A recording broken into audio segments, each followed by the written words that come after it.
This is my audience, Jeff and Tiffany. Tiffany's 18. Like my classmates, I want to take action to change how the state of Texas enacts the No Child Left Behind Act, or the NCLB, under the Individuals with Disabilities Education Act, or IDEA.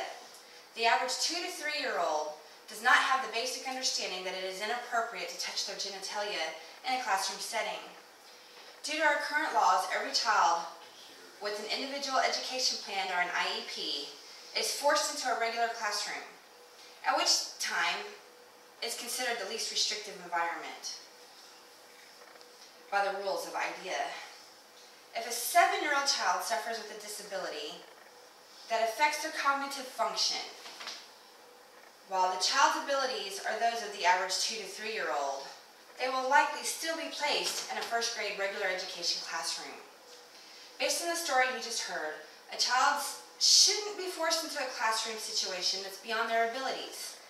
For this child and many like him, regular education classrooms are not the most appropriate educational setting.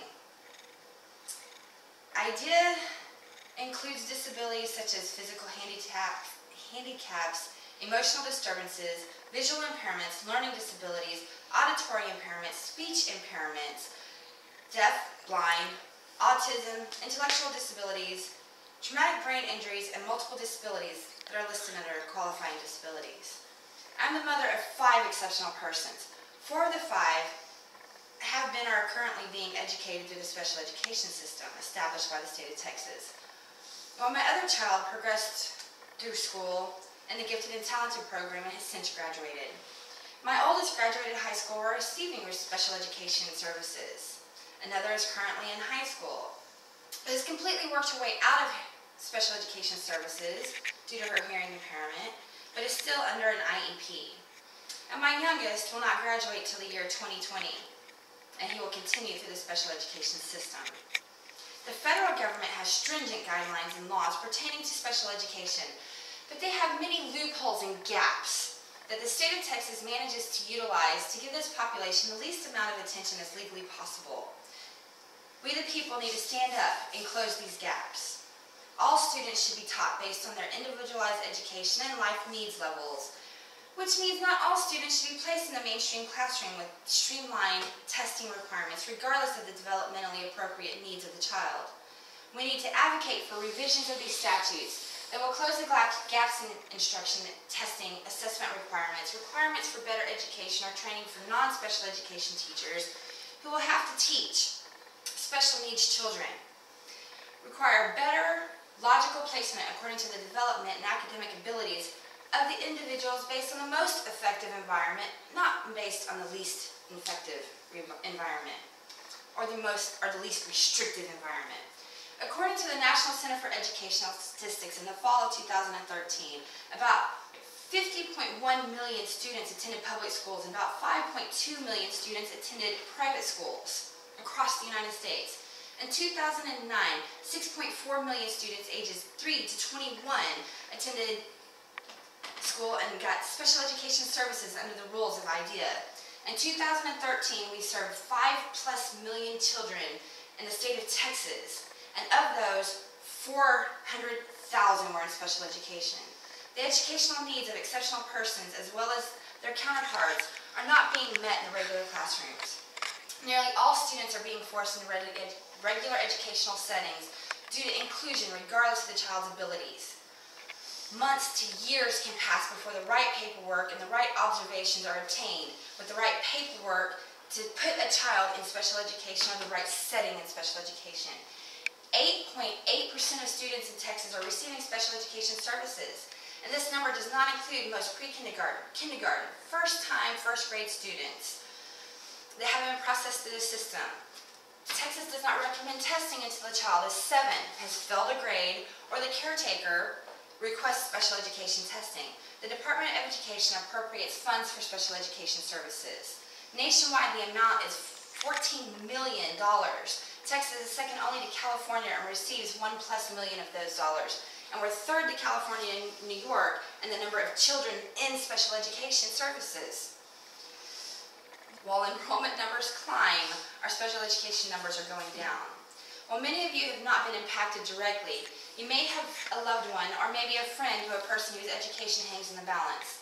They may have to fit into a situation they don't fully understand or be in a classroom where another child may not be in the right setting for their abilities. And while most of us are accepting of those who suffer disabilities, we shouldn't encourage a one-size-fits-all system. Some children are not being educated to their fullest potential. While the effects may not be immediate, this can affect their future earning potential, as well as sustainability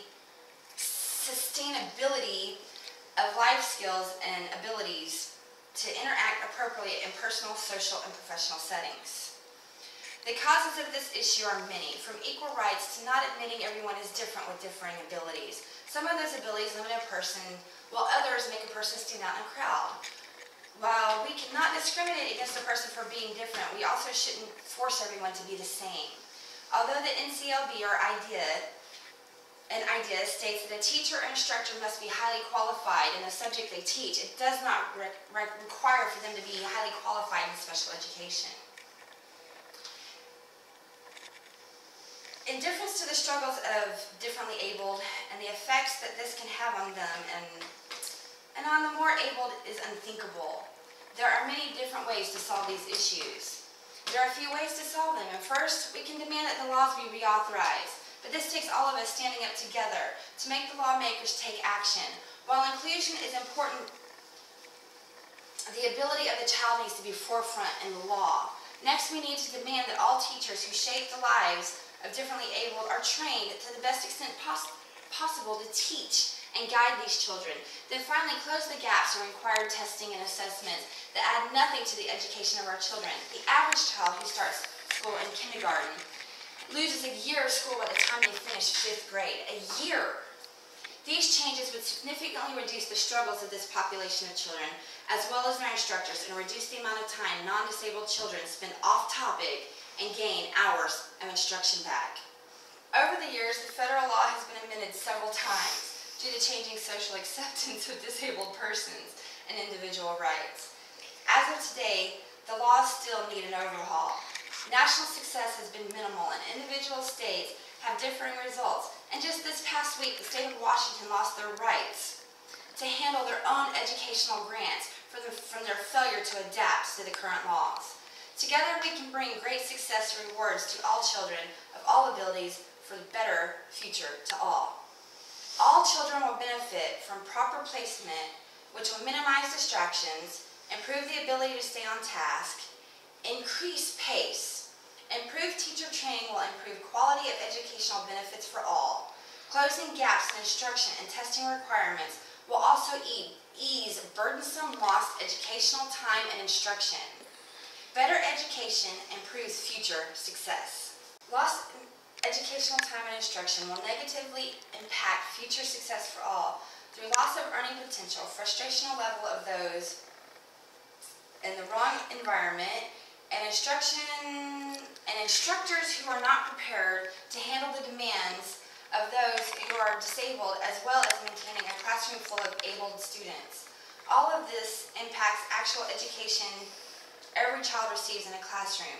Better educated instructors should produce better educated students, which results in a more capable citizen, reducing the amount of funds and support required when too much time is spent on testing and lost instructional time fails to adequately prepare students for the future. We need to change educational guidelines and laws. Once the laws are implemented, we improve instructor training and reduce testing. We improve education for all, future generations, and improve quality of life. Take action now.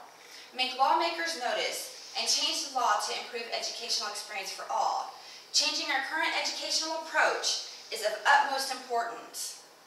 The U.S. Senator once said, "All government needs to stand up and do what's right for the children of the United States." I ask you all now to stand with me and have our government do what they're supposed to do for our most valuable people, our future, our children. Thank you.